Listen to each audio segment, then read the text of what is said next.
Ой, мен 30 жашымда тийдим дейт. 30 жашка чейин кантип чыдадыңар? Мен 26га чейин эптеп чыдабадымбы. Чыдабай атып, эптеп септеп чыдадым. Сиз 30, анан кийин эмне кыргыз алдыбы сизди?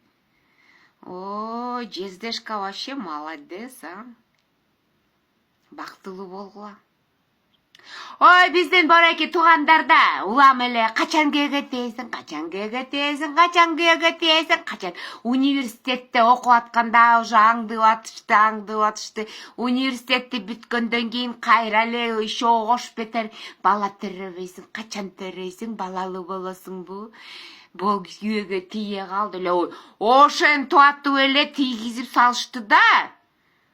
Ошол туугандар анан жакын эмелер ошолор ошо тийгиздирип салышат да улам. Коркута беришип. Балким мен дагы 30га чейин жүрмөкмүн, ким билет, я. Силер болбосо, оңор.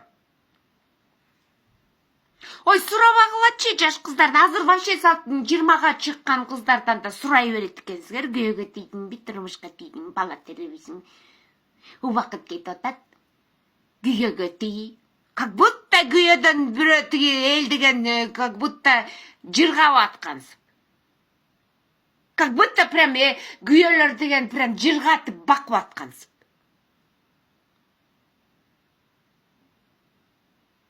Шашпагыла, шаштырбагыла. Ой, 25-26да нормально, мына көрдүңөрбү, 30 жашта да алышат экен кыздар. Сопсонун эле. Карабайсыңбы, отурат экөө, момпоюп. Наоборот, 30 жашта жакшы болот.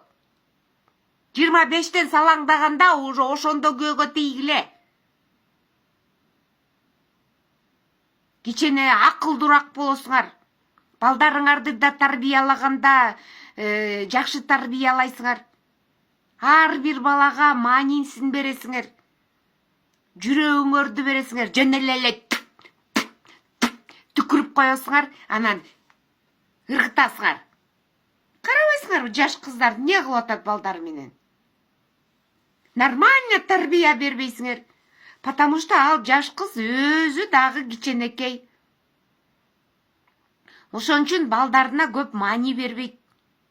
Ой, чоңоет деп. Баланы деген не только жакшы көрүш керек, тарбиялаш керек. Бала менен убакыт өткөрүш керек. Бала ыйлап атса, баланы караш керек. Сүйлөшүп